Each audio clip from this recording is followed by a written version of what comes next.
अब मुझे ये बताइएगा कि अगर मैं बात करूं मार्केटिंग के हवाले से, तो मार्केटिंग के लिए किस तरह जो है ना वो आपको किस प्लेटफॉर्म को आप किस तरह देखते हैं, किस तरह मार्केटिंग होती है प्रोडक्ट्स की, मार्केटिंग में किन चीज़ों का ख्याल रखना होता है, इसके बारे में बताएं। मार्केटिंग में देखें, आपकी सबसे अच्छी ना पैकेजिंग होनी चाहिए, सही। नंबर 1। अब आप मार्केटिंग के ऊपर आ जाते हैं तो लोग पैकेजिंग के ऊपर ध्यान नहीं देते। 2014-15 के बाद हमने फौरी तौर पर सबसे पहला जो काम किया था ना, पैकेजिंग के ऊपर बड़ी वर्किंग की थी, ठीक है ना। मैं वाहिद वो पर्सन हूँ कि हमने आर्टिफिशियल ज्वेलरी के अंदर हमने बॉक्सेस को ना इंट्रोड्यूस करवाया था। यानी कि बॉक्सेस से मुराद, पहले आपको पता है कि आपकी भी घर में वेडिंग शादी वगैरह हुई है तो उसमें एक वेलवेट वाले रेड कलर के बॉक्स चलते थे, बस वही बॉक्स चलते थे, ठीक है ना। तो वो एक ज्वेलरी वो अलग से भी परचेज करने पड़ते थे।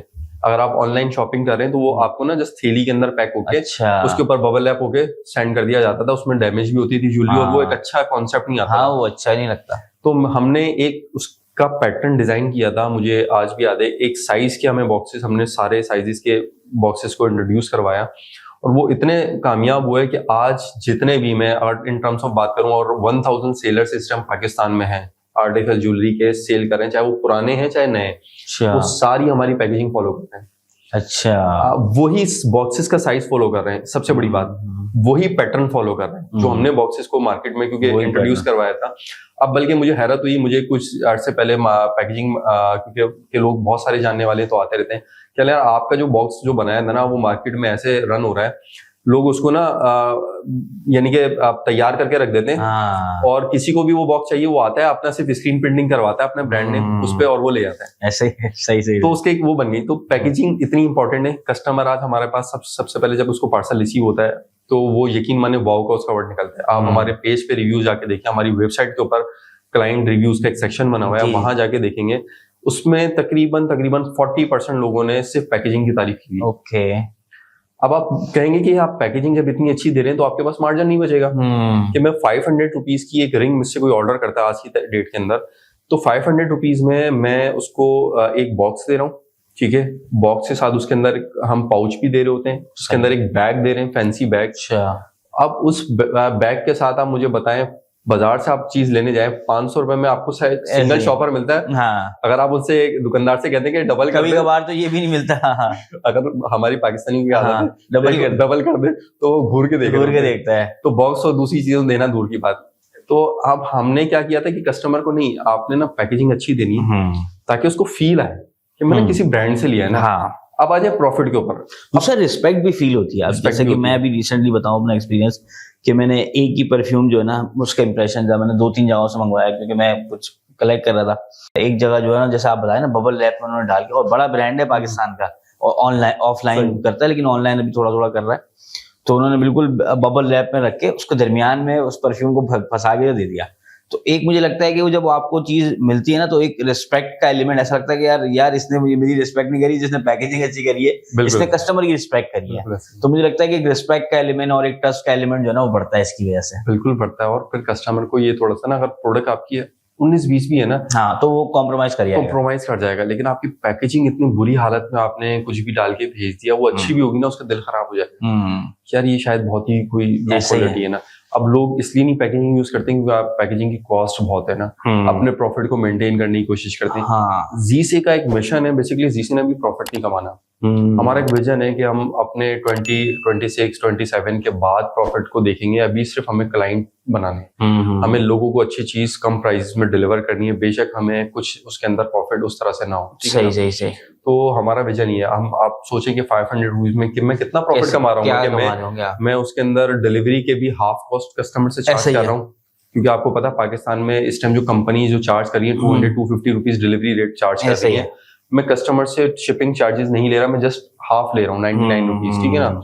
और उसके अगेंस्ट में उनको पैकेजिंग भी दे रहा हूँ, एक तरह से हाफ डिलीवरी भी फ्री दे रहा हूँ, फिर प्रोडक्ट भी दे रहा हूँ। तो हमारे पास कितना प्रॉफिट होगा? 1000 रुपए तो नहीं होगा, हमारे पास कुछ भी नहीं बचता। लेकिन ये बेसिकली कि मुझे एक मेरा कैम है, मैंने हर घर के अंदर एक जीसे का बॉक्स पहुंचाना है ताकि उसका ट्रस्ट डेवलप हो। ऐसा ही है। और वो फिर उसको बड़ी चीज भी बाय करनी है इन फ्यूचर, जब उसकी शादी घर में होगी, किसी की भी होगी, तो वो कोई मसला नहीं, फिर वो उसमें देखेंगे। तो आपने मेरे ख्याल से माइंड ये बनाया हुआ है कि मैं बड़े आइटम्स के ऊपर बना लूंगा पैसे छोटे आइटम्स को, सिर्फ ये मार्केटिंग की कॉस्ट है एक नहीं। ये कह सकते हैं कि लेकिन हमारा बड़े आइटम में भी प्रॉफिट कम है। अब उसमें ये होता है कि आपको फिर भी कुछ बच जाए, ठीक है, एक 500 के प्रोडक्ट में क्या आप 10-20 रुपए बचेंगे, 50 रुपए, लेकिन उसमें कम से कम 1000-2000 आपको ये के एवरेज आ जाएगा ना। वो 1000 का प्रॉफिट कोई मायने नहीं रखता, आपको भी पता है। ब्रांड्स के लिए हमारे लिए हमने इतना कम प्रॉफिट रखा हुआ है। अब इतने आपके एक्सपेंस होते हैं, क्या करेगा आपका 1000 या 1500 का प्रॉफिट ना आपको। हमें लोगों को सिर्फ अभी जो है ना अच्छी चीज कम पैसों में प्रोवाइड करनी है। प्रॉफिट का टाइम भी आएगा जब हम इंटरनेशनली निकलेंगे। सही इंटरनेशनली जब हमारी ब्रांचेस इंशाल्लाह इन फ्यूचर में होंगी, इन फ्यूचर हमारी पाइपलाइन में कि हम यूएसए, कनाडा और डिफरेंट कंट्रीज के अंदर अपनी ब्रांचेस ओपन करेंगे तो हम प्रॉफिट कमाएंगे। सही जो डॉलर में अर्न कर रहा है उसको हिसाब से प्रॉफिट लेंगे ना। पाकिस्तानियों के ऊपर वैसे ही आपको पता है कि इतना ज्यादा मुश्किलात हैं, इतनी ज्यादा महंगाई है, और उसमें कोई उनको एक ब्रांड ऐसा भी अवेलेबल नहीं हो जो कि उनकी नीड को उनके प्राइसेस में पूरा कर सके। और वैसे भी मैं देख रहा हूँ अब जो है ना ये सब चीजें कम होती जा रही हैं। जो लग्जरी वाला आइटम्स थे तो लोग अब थोड़ा कम, क्योंकि ऑब्वियसली उनके खर्चे और वो सब चीजें हैं, तो लोग थोड़ा सा डर के जो ना वो खर्च करते हैं। अच्छा, एक हो गई पैकेजिंग, उसके बाद आप क्या बोलेंगे मार्केटिंग के अंदर ही, अगर मैं आपसे पूछूं? पैकेजिंग के बाद आपने तो देखें एड्स, आपको जाहिर सी बात है एड्स आ गए ना। एड्स के ऊपर हमने अभी डिस्कस किया कि हम इस टाइम मेटा के बाद टिकटॉक को यूज करें, ठीक है, और अपनी वेबसाइट को बेटर बनाएं, ठीक है। आगे जो काम है वो ई कॉमर्स का है, ई कॉमर्स वेबसाइट के बिना नहीं होती। बहुत सारे लोग हैं जो कि अभी भी सोशल मीडिया के पेजेस के थ्रू काम कर रहे हैं, फेसबुक के थ्रू या व्हाट्सएप के थ्रू।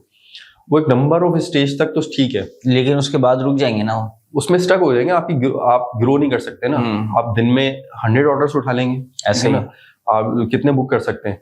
आपको वेबसाइट पे जाना ही है, वेबसाइट को इन्वेस्ट करें। लोग पाकिस्तान में वेबसाइट पे इन्वेस्ट नहीं करते, वेबसाइट्स नहीं बनाते। 3-3 साल से मैंने देखा काम कर रहे हैं, 4-4 साल से काम कर रहे हैं, लेकिन आज तक उनकी वेबसाइट नहीं बनी। बोलते नहीं यार हमें तो रन ही नहीं करना आता, और हमारा कस्टमर तो लेगा ही नहीं। तो वेबसाइट को पहली फुर्सत में आप उसको डिजाइन करें, उसको बनाएं, ठीक है ना। आहिस्ता आहिस्ता कस्टमर को कन्वर्ट करें वेबसाइट के।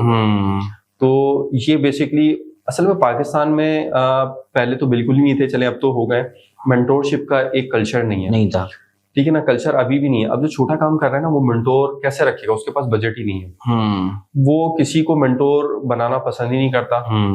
वो अपने आप के अंदर वो कहता है मैं खुद करूंगा, खुद तजर्बा हासिल करूंगा, खुद देखूंगा, खुद सारी चीजें कर दूंगा, और फिर कोई दूसरा करने को भी तैयार नहीं है मेंटोरशिप, क्योंकि हर किसी के पास टाइम का इशू है।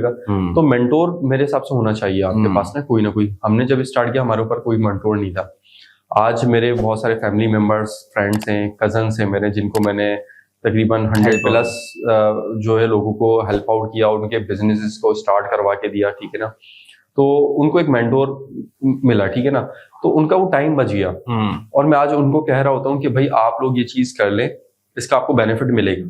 लेकिन अब क्या होता है कि बहुत सारे लोग क्या करते हैं, वो अपने ही माइंड के साथ कर रहे होते हैं, वो नहीं लेते कि भाई हम उस चीज को कर आ चुके हैं, हमने 10 साल या 8 साल उस फील्ड में लगाए हैं, हमने वो एक्सपीरियंस किया है, ऐसा ही है। उसके बाद हमें ये एक्सपीरियंस हासिल हुआ है कि भाई इसके अंदर नुकसान है, इसमें नफा है, या ये चीज हेल्प आउट हो सकती है। वो कहता नहीं हम खुद से करके सीखेंगे। लेकिन इसमें वही वाली बात है ना कि मैं भी अक्सर ये कहता हूँ कि जो है ना वो एक तो ये है कि आप अपनी गलती करके सीखो, उसमें टाइम लग जाता है। एक ये कि दूसरे ने गलती करी उससे सीख लो। वो एक हमारे टीचर है, हमारे वो हैं, तो ये कहते हैं कि हमें ये नहीं पता कि हमें क्या नहीं पता। सही है। तो वो वही वाली बात है ना। मैं अक्सर आप जैसे कि आप जिस स्टेज पे हैं, तो आपने अगली स्टेज बना के रखी होगी, उसके दरमियान की जो इन्फॉर्मेशन है वो कहीं ना कहीं से तो आपने लेनी है। विदाउट दैट इन्फॉर्मेशन आप उस स्टेज तक नहीं पहुंचेंगे।